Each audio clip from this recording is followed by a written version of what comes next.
আসসালামু আলাইকুম। আমাদের আজকের চ্যাপ্টার কোষ বিভাজন বা সেল ডিভিশন। চ্যাপ্টারটা ছোট হলেও অনেক ইম্পর্টেন্ট। প্রত্যেক ইয়ারে এখান থেকে এমসিকিউ সিকিউ কমন থাকে। আমাদের আজকে ফার্স্টলি আমরা এই চ্যাপ্টারের বেসিকগুলো ক্লিয়ার করব, তারপর বিগত বছরে এমসিকিউ সিকিউ সলভ করব। শুরু করা যাক। Cell division and it's classification. প্রতিটি জীবদেহ কোষ দিয়ে তৈরি।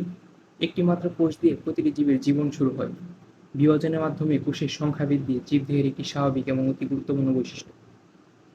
আচ্ছা, আরেকটা কথা হলো, আমি চ্যাপ্টারটা এত সুন্দর করে পিডিএফ সাজিয়েছি, তোমাদের বুঝতে অনেক সহজ হবে। তোমরা যদি ভালোভাবে ক্লাসটি করো, ইজিলি তোমরা বুঝতে পারবে এবং মেমোরেবল হবে।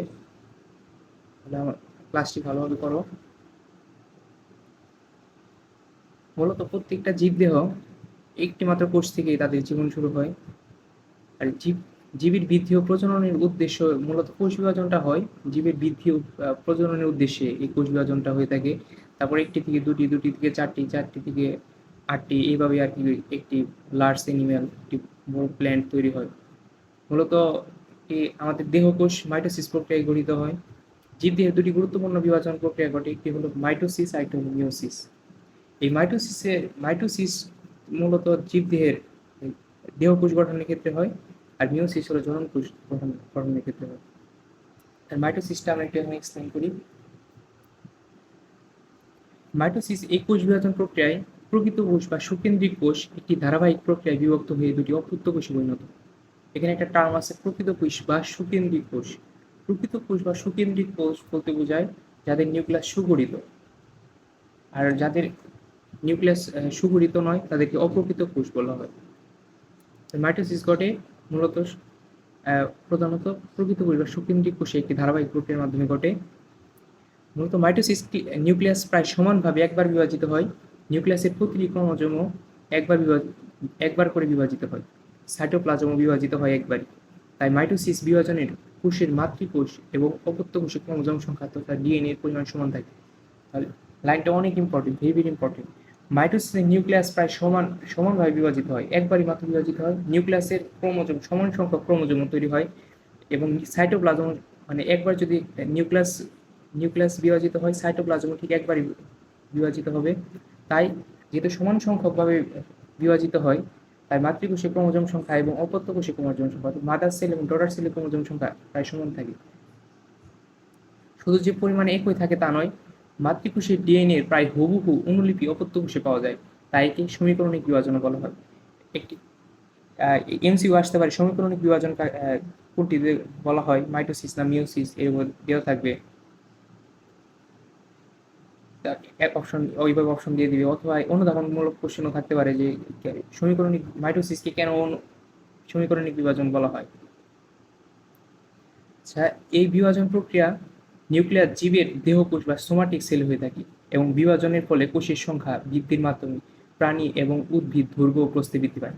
যেমন আমি বলছিলাম, একটি থেকে দুটি, দুটি থেকে চারটি, এরকম প্রাণী, এত লার্জ অ্যানিম্যাল, এত বড় উদ্ভিদ এইসব তৈরি হয়।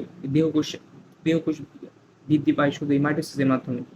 উদ্ভিদের দৈর্ঘ্য এবং প্রস্থে বৃদ্ধি পায় এই মাইটোসিসের মাধ্যমে। প্রাণীর দেহ বড় হয় এই মাইটোসিসের মাধ্যমে। এখন মাইটোসিস মূলত কোথায় ঘটবে? প্রাণীর দেহকোষে এবং উদ্ভিদের বর্ধনশীল অংশের ভাজক টিস্যু।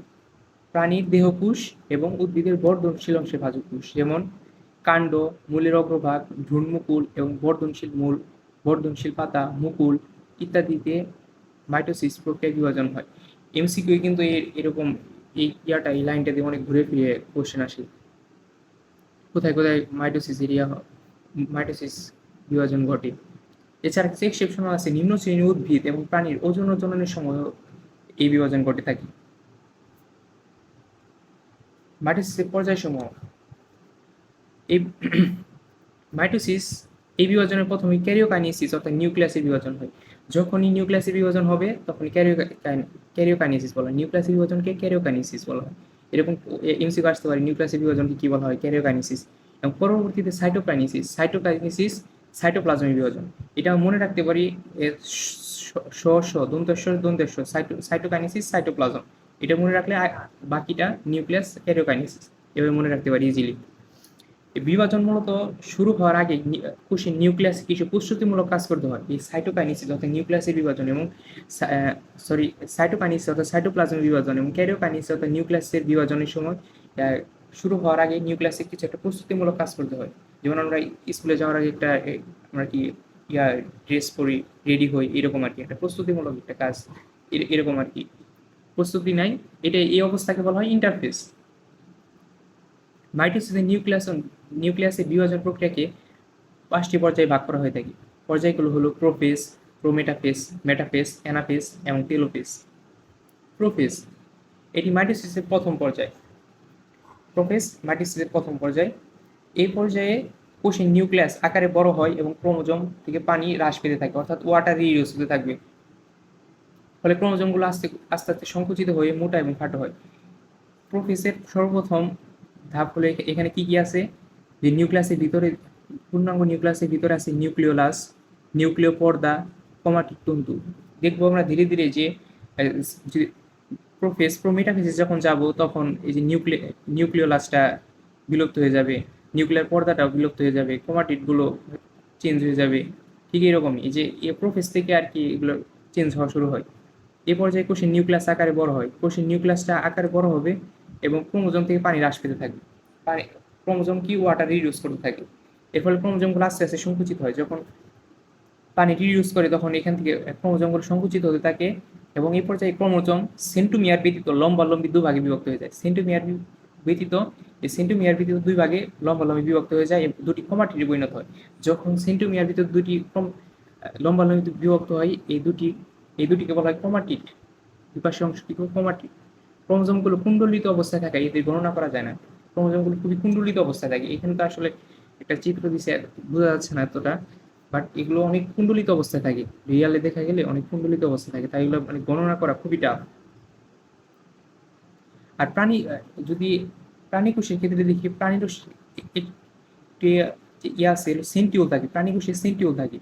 এরকম কিন্তু আসতে পারে, এই এমসিকিউটা আসে অনেক সময় যে প্রাণী কোষে সেন্টিউল থাকে, তারপর প্রায় এখান থেকে অ্যাস্টারের নিঃসরণ হয়। তাছাড়া সব প্রায় কি সাইটোপ্লাজম থাকে, নিউক্লিয়াস, সেন্ট্রোজোম, নিউক্লিওলাস, ক্রোমাটিড, নিউক্লিয় পর্দা, নিউক্লিয়াসের ভিতরে যা যা আছে সবই। প্রোমেটাফেজ এ পর্যায়ে প্রথম দিকে উদ্ভিদ কোষে কতগুলো তন্তুময় প্রোটিনের সমন্বয়ে 2 মেরু বিশিষ্ট স্পিন্ডল অ্যাপারেটাস সৃষ্টি হয়। 2 মেরু বিশিষ্ট, এটা এটা একটা মেরু, এটা একটা মেরু, আর এখানে হলো বিষুবীয় অঞ্চল। এটা হলো বিষুবীয় অঞ্চল বলা হয় এটুকু। তাহলে উদ্ভিদের তন্তুময় প্রোটিনের সমন্বয়ে 2 মেরু বিশিষ্ট স্পিন্ডল যন্ত্র, এটা হলো কি, এটা স্পিন্ডল অ্যাপারেটাস বলা হয় এটাকে। আর এই পর্যায়ে ক্রোমোজোমগুলো সেন্টোমিয়ার স্পিন্ডল যন্ত্রের কিছু নির্দিষ্ট তন্তুর সাথে যুক্ত হয়। এই তন্তুগুলোকে আকর্ষণ তন্তু বা ট্রাকশন ফাইবার বলা হয়। যেমন সবগুলো তন্তুর সাথে কিন্তু এই তন্তুর সাথে কিন্তু যুক্ত হয় নাই, কিন্তু এই তন্তুর সাথে যুক্ত হয়েছে, তাহলে এই তন্তুকে বলা হয় কি, ট্রাকশন ফাইবার। এই তন্তুর সাথে যুক্ত হয় নাই, কিন্তু এই তন্তুর সাথে সেন্টোমিয়ার যুক্ত হয়েছে, এই তন্তুর সাথে সেন্টোমিয়ার যুক্ত হয়েছে, এই তন্তুর সাথে সেন্টোমিয়ার যুক্ত হয়েছে, একে বলা হয় কি, ট্রাকশন ফাইবার। এই এই পর্যায়ে আরেকটা হলো, এখানে আমি যে প্রোফেসে যে দেখিয়েছিলাম মানে নিউক্লিওলাসটা, কিন্তু এই পর্যায়ে কিন্তু এই নিউক্লিওলাসটা কিন্তু বিলুপ্ত হয়ে যায়, প্রায় লুপ্তপ্রায় নিউক্লিওলাস। এবং নিউক্লিয়ার পর্দা যেটা থাকে এটাও কিন্তু বিলুপ্ত হয়ে যায়। আর প্রাণীকোষে তো ট্রাকশন ফাইবার তো থাকবেই, কিন্তু সেন্টিউল থেকে অ্যাস্টার রশ্মি নির্গত হয়। এই দুই পাশে দুই মেরুতে দুটো সেন্টিউল থাকে, এখান থেকে ট্রাকশন ফাইবার নিঃসরণ হবে। দেখো এখানে তাই বলা আছে। ক্রোমোজোমগুলো এই সময় বিষুবীয় অঞ্চলে বিন্যস্ত থাকবে। এখানে কি, ক্রোমোজোমগুলো কিন্তু মেরুতে, এই দুই মেরুতে কিন্তু না, এক্ষেত্রে সব মানে কি বিষুবীয় অঞ্চলে ক্রোমোজোমগুলো অবস্থিত। কোষের নিউক্লিয়ার মেমব্রেন ও নিউক্লিয়াস বিলুপ্ত হয়ে যায়। যে নিউক্লিওলাস এবং নিউক্লিয়ার মেমব্রেনটা কি বিলুপ্ত হয়ে গেছে, এখানে নিউক্লিওলাস নাই, নিউক্লিয়ার মেমব্রেনটা বিলুপ্ত হয়ে গেছে। প্রাণীকোষে স্পিন্ডল যন্ত্র সৃষ্টির ছাড়াও পূর্বে বিভক্ত সেন্টিউল দুটি 2 মেরুতে অবস্থান করে এবং সেন্টিউল দুটি চারিদিক থেকে রশ্মি নির্গত হয় কি অ্যাস্টারে বলে। এই প্রাণীকোষে স্পিন্ডল যন্ত্র সৃষ্টি ছাড়াও পূর্বে বিভক্ত যে সেন্টিউল দুটি ছিল, এই দুই পাশে 2 মেরু থেকে সেন্টিউল দুটি থেকে অ্যাস্টারে নিঃসরণ হয়। প্রাণীকোষে অ্যাস্টারে নিঃসরণ হয়।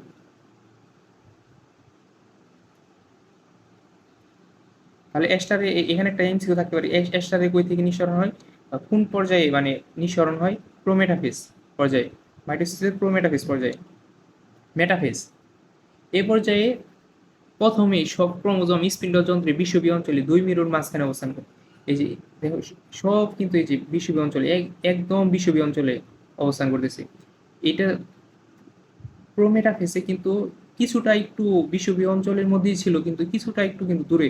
কিন্তু মেটাফেসে কিন্তু সব এক সিরিয়ালে অবস্থান করতেছি, ঠিক বিষুবীয় অঞ্চলে অবস্থান করতেছি। আর এখানে কি বাহু দুটি মেরুমুখিতা আছে। এই যে বাহুগুলা এই মেরুর দিকে আছে, বাকি বাহুগুলো উল্টো মেরুর দিকে আছে, এরকম বাহুগুলা দুই মেরুর দিকে অবস্থান করতেছে। এই পর্যায়ে ক্রোমোজোমগুলো সর্বাধিক মোটা এবং খাটো হয়।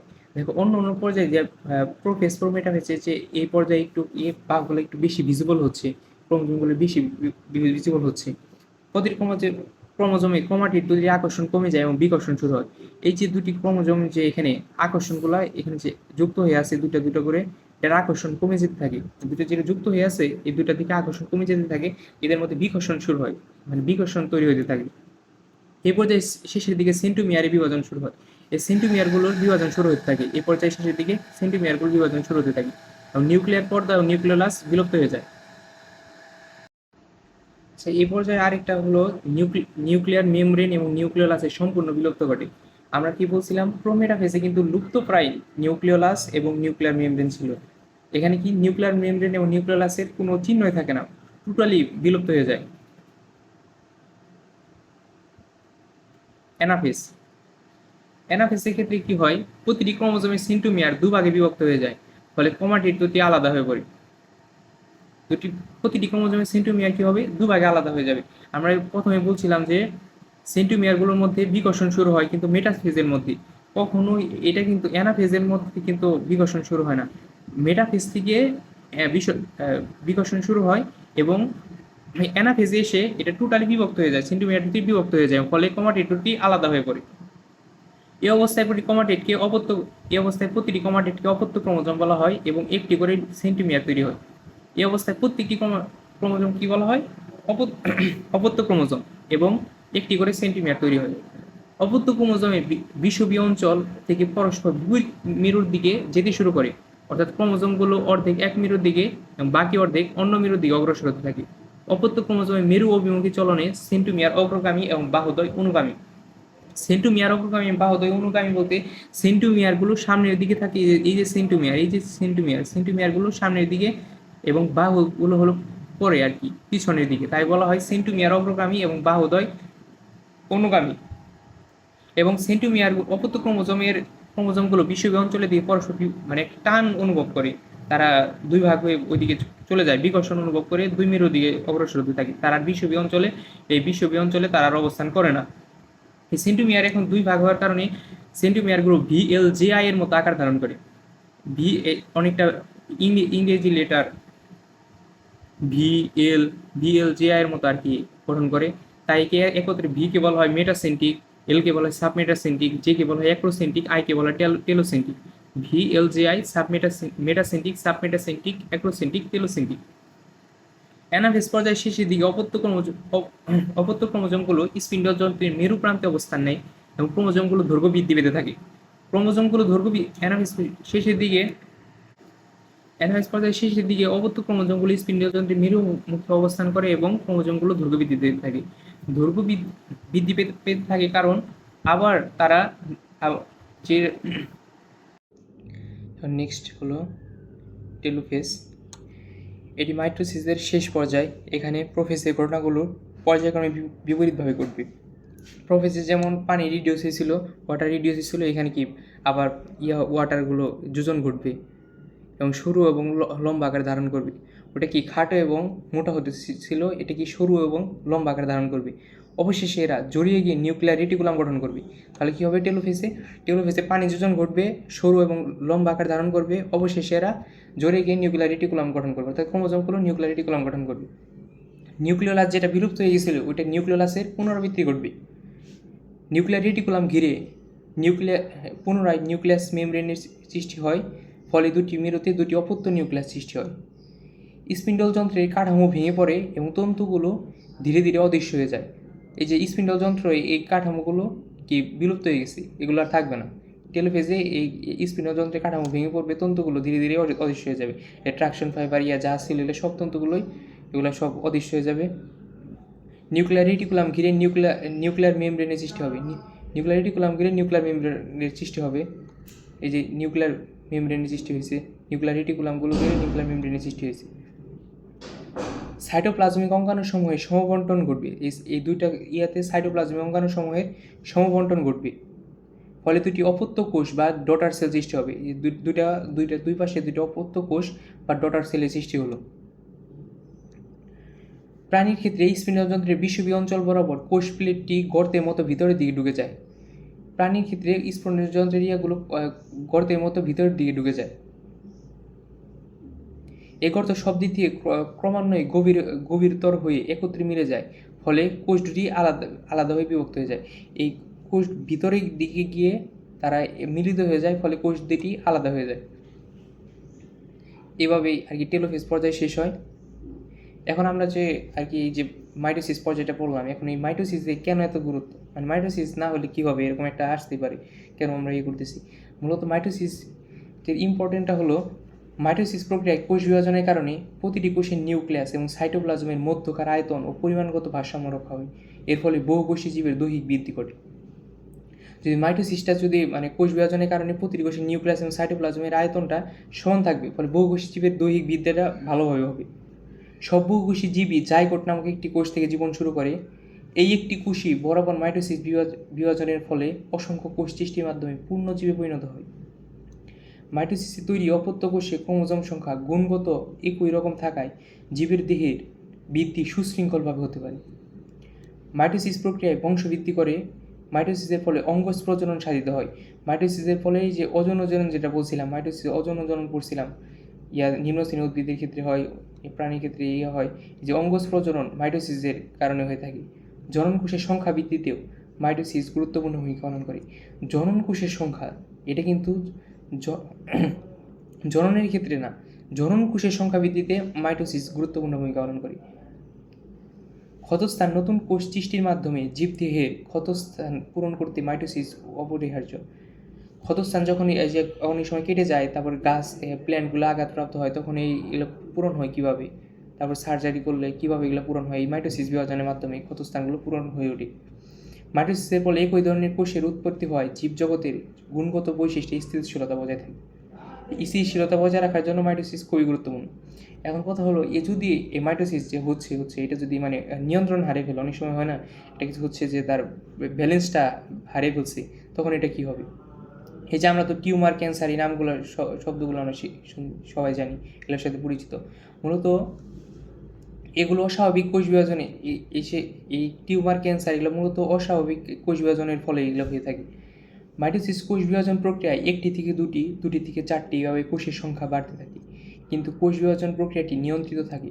কোনো কারণে এই নিয়ন্ত্রণ নষ্ট হয়ে গেলে অস্বাভাবিকভাবে কোষ বিভাজন চলতে থাকে, এর ফলে টিউমার সৃষ্টি হয় এবং প্রাণঘাতী টিউমারকে বলা হয় ক্যান্সার। ক্যান্সার কোষ এই নিয়ন্ত্রণহীন অস্বাভাবিক কোষ বিভাজনের ফল। ক্যান্সার কোষটা কি এই নিয়ন্ত্রণহীন অস্বাভাবিক কোষ বিভাজনের ফল। গবেষণায় দেখা গেছে বিভিন্ন ধরনের রোগ জীবাণু, কেমিক্যাল কিংবা তেজস্ক্রিয়তা ক্যান্সার কোষ সৃষ্টিতে সহায়তা করে। সহস্রাধিক জিনকে ক্যান্সার কোষ তৈরিতে সহায়ক হিসেবে শনাক্ত করা হয়। এই যে এমসিকিউর জন্য অনেক কমন। হিউম্যান প্যাপিলোমা ভাইরাসের E6 এবং E7 নামের 2টি জিন থাকে। হিউম্যান প্যাপিলোমা ভাইরাসের E6 এবং E7 2টা জিন এমন কিছু প্রোটিন সৃষ্টি করে, এমন কিছু প্রোটিন এটা প্রডিউস করে যা কোষ বিভাজন নিয়ন্ত্রণ প্রোটিন অণুকে স্থান বিচ্যুত করে। এই যে কোষ বিভাজন যে নিয়ন্ত্রণ করবে, এটা যে অণুসমূহকে এটা করে দেয়, বিনষ্ট করে দেয়। এর ফলে কোষ বিভাজন নিয়ন্ত্রণ নষ্ট হয়ে যায় এবং সৃষ্টি হয় জরায়ুমুখের টিউমার। এই জরায়ুমুখের টিউমারটা এখন বাংলাদেশে অনেক কমন হয়ে দাঁড়িয়েছে। অনেক সময় এই 2টি জিন পোষক কোষের জিনের সাথে একীভূত হয়ে যায় এবং কোষের বৃদ্ধি নিয়ন্ত্রণকারী প্রোটিন অণুগুলো কাজ বন্ধ করে দেয়। সৃষ্টি হয় ক্যান্সার কোষ কিংবা ক্যান্সার। অনেক ধরনের ক্যান্সার রয়েছে, সেগুলো সবই কম বেশি মারাত্মক রোগ। লিভার, ফুসফুস, মস্তিষ্ক, স্তন, ত্বক, কোলন এবং জরায়ু, অর্থাৎ দেহের প্রায় সকল অঙ্গেই ক্যান্সার হতে পারে। আজকে এটার মাধ্যমে আমাদের এই পর্ব শেষ হচ্ছে। আমরা নেক্সট পর্বে আমরা মিওসিস বিভাজনটা দেখব, মিওসিস বা মায়োসিস যেটা আমরা বলি। আমরা পড়ব। আজকের মতো আমরা এটা এখানে শেষ করছি। আমি ছিলাম আপনাদের সাথে এতক্ষণ MD Muminul Haque Sohan, faculty of veterinary animal and biomedical sciences, Khulna agriculture university, Khulna. আসসালামু আলাইকুম।